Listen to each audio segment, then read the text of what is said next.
Hello everyone. There is a doubt question which asked by a student of class 8.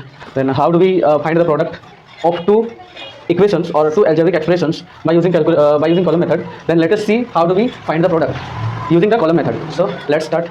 तो देखते हैं column method से कैसे हम लोग इसको कैलकुलेट करेंगे, प्रोडक्ट कैसे फाइंड आउट करेंगे, मतलब मल्टीप्लाई कैसे करेंगे। देखो इसमें दो ट्राइनोमियल है, उसको सबसे ऊपर लिखो, और जो बाइनोमियल है मतलब कि जो सबसे जिसमें कम टर्म है उसको यहाँ पे उसके नीचे ऐसे लिख दो। एज इट इज, जैसे कि हम लोग कोई नंबर 2 डिजिट नंबर हो, 3 डिजिट नंबर उसको मल्टीप्लाई करते हैं ऐसे लिखते हैं ना, फर्स्ट वाला नंबर से टर्म को, सेकंड वाला नंबर से टर्म को। ठीक है, तो सबसे पहले फर्स्ट टर्म यहाँ पे क्या है, ए है ना, ए से सबको मल्टीप्लाई करो। तो ए और 9 ए स्क्वायर को अगर हम मल्टीप्लाई करते हैं तो इसका कोफिशिएंट 1 है और इसका कोफिशिएंट 9 है, तो 9 1 9, पहले कोफिशिएंट को मल्टीप्लाई कर लेना है, फिर जो अलजेब्रिक हाँ फिर जो वेरिएबल उसको मल्टीप्लाई करना है। तो ए का पावर 2 है, यहाँ ए का पावर क्या है 1 है, बेस सेम होता है तो पावर 8 होता है, तो यहाँ पे ए का पावर कितना हो जाएगा 3 हो जाएगा। ठीक है, प्लस और इसके आगे कुछ नहीं, मतलब प्लस है, तो प्लस प्लस क्या होता है, प्लस ही होता है, तो यहाँ पे प्लस साइन दे दो।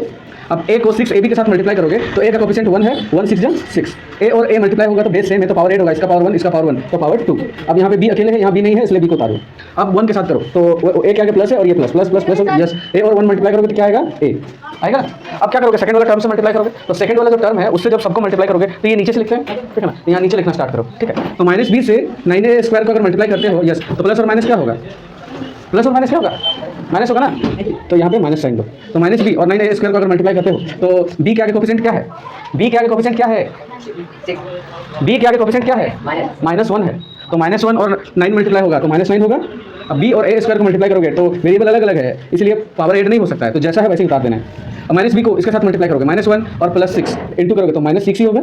अब b और इसको मल्टीप्लाई करोगे, a उतर जाएगा, b और b सेम बेस है तो पावर 8 हो जाएगा, तो b और b स्क्वायर हो गया। अब माइनस और प्लस क्या होगा, माइनस। अब b और 1 को मल्टीप्लाई करोगे तो क्या होगा b। अब इसको यहाँ पे ऐसा लाइन ड्रॉ कर दो, जैसा सेम ऐड करते थे सेम वैसे ही यहाँ पे ऐड करना है, लेकिन हम लोग किसको ऐड करते हैं, लाइक टर्म को ऐड करते हैं या लाइक टर्म को हम सब्ट्रैक्ट करते हैं, कोएफिशिएंट जो भी हो, लेकिन जो वेरिएबल्स है वो सब तो सेम होना चाहिए। तो चलिए ए क्यूब वाला है यहाँ पे, कोई ए का पावर 3 वाला है यहाँ पे कोई टर्म नहीं है, तो 9a क्यूब को उतार दो यहाँ पे, ए स्क्वायर बी ये लाइक टर्म हुआ, तो यहाँ 9a स्क्वायर बी है और यहाँ 6a स्क्वायर बी है, और प्लस माइनस क्या होगा माइनस, तो 9 में से 6 माइनस करोगे तो क्या आएगा 3, बड़े के आगे माइनस है इसलिए यहाँ पे लगा दो 3a स्क्वायर बी हो गया। अब यहाँ पे कोई भी और दूसरा लाइक टर्म नहीं मिल रहा है क्या, ए बी स्क्वायर यहाँ पे है, बी स्क्वायर बी का स्क्वायर है ना, ए के साथ ए बी स्क्वायर है यहाँ पे कहीं नहीं है, तो फिर ए बी स्क्वायर को यहाँ उतार दो। ठीक है, अब ये प्लस ए और माइनस बी इनका लाइक टर्म कोई मिल नहीं रहा इसलिए हो गया, तो ये आपका सोल्यूशन। आई होप आप सबको समझ में आया होगा। इसी तरह के और भी बहुत सारे डाउट क्वेश्चन के लिए मेरे साथ लगातार बने रहिए। Thank you.